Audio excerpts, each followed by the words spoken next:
1950 ಮಾಡಲ್. ಇದು ಪೆಟ್ರೋಲಾ? ಇದು ಆಂಪೂಲ್.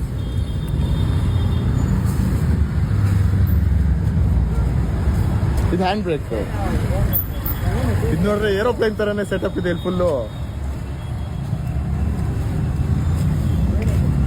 Key slot ಇದು ಇಂಗ್ಲೆಂಡ್ ಇಂಪೋರ್ಟೆಡ್ ಮಷೀನ್ ಅಲ್ಲ? ಅದು ಜಾಸ್ತಿ ಮಾಡಕ್ಕೆ ಕಮ್ಮಿ ಮಾಡಕ್ಕ?